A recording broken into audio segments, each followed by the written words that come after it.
What an annoying parishioner Jesus must have been.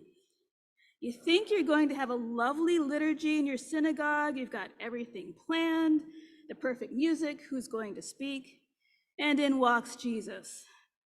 Everybody knows him by now, and while that may give you great attendance numbers, oh, the trouble that comes with it. So have a little sympathy for the poor leader of the synagogue in which we find Jesus this Sunday. In my own life, I can think of times when God spoke so clearly, so powerfully, so lovingly, and so inconveniently that I would have preferred silence, just a nice, normal, run-of-the-mill holy day, please.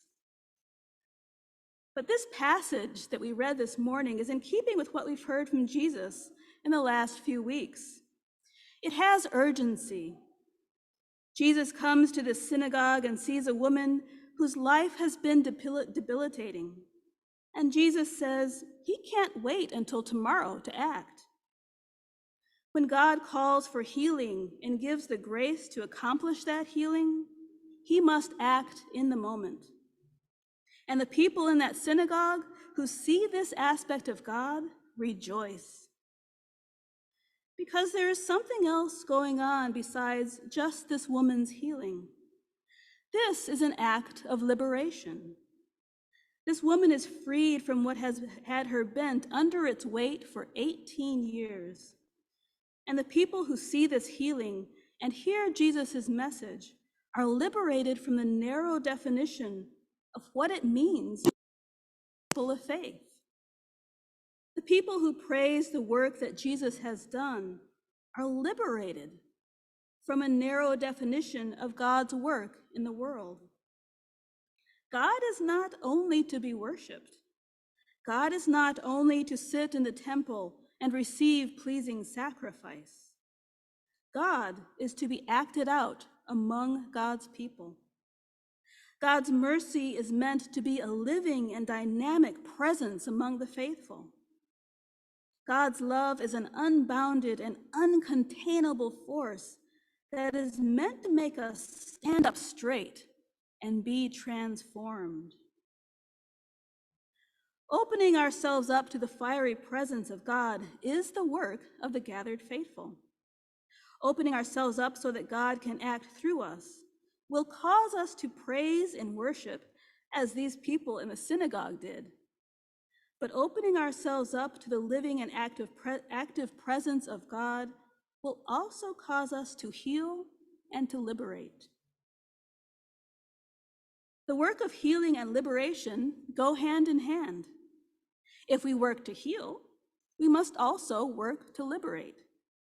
If we work to liberate, we must also see that those who are freed are healed.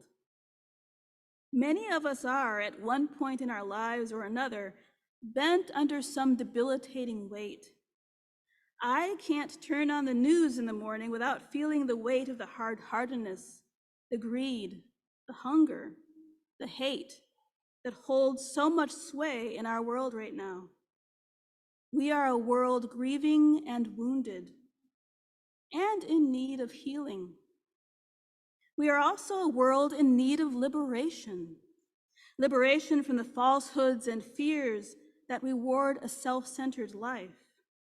Liberation from the falsehoods and fears that refuse the work of love. Liberation from the falsehoods and fears that deny the essential vocation of being a welcoming community. And liberation from the falsehoods and fears that diminish our own humanity and the humanity of our neighbor. The writer of the Gospel of Luke is a very careful one. This gospel writer never includes or positions the episodes of Jesus' life by chance. This passage we read today is the last time in this gospel that Jesus will be found teaching in a synagogue. That leads the reader to remember the first time we saw Jesus in a synagogue, just after he returned from the desert and the temptations of power and adulation and refusal of the cross. That first time we saw Jesus in the synagogue, he quoted from Isaiah. The Spirit of God is upon me because God has anointed me. God has sent me to bring good news to the oppressed, to bind up the brokenhearted, to proclaim liberty to the captives and release to the prisoners, to proclaim the year of God's favor. Jesus has returned to the synagogue to reaffirm his calling and the opening up of what it means to be a gathered people of faith. Jesus has returned to the synagogue to proclaim again the unbounded presence of God at work amongst them. In that first teaching in the synagogue, Jesus told the people that Isaiah's word was now fulfilled in their hearing. In this last scene of Jesus in a synagogue, he is telling the people not to wait any longer. Now is the acceptable time. Now is the day of salvation, as Paul says. Now is the time to heal and liberate our neighbor and the stranger and ourselves. This is the work of the gathered faithful. As annoying as Jesus' message and presence was to those poor synagogue leaders, they had to admit the truth of his message and how absolutely vital the work Jesus was calling people to do. Jesus still speaks that message among us today. And as inconvenient and as hard and as seemingly impossible the work of healing and liberation looks right now where we are today, it is our work. It is our work as gathered faithful followers of Jesus, that disruptive and slightly inappropriate parishioner. And so, may we continue in the power of the Spirit, the good, disruptive work that he has begun. Amen.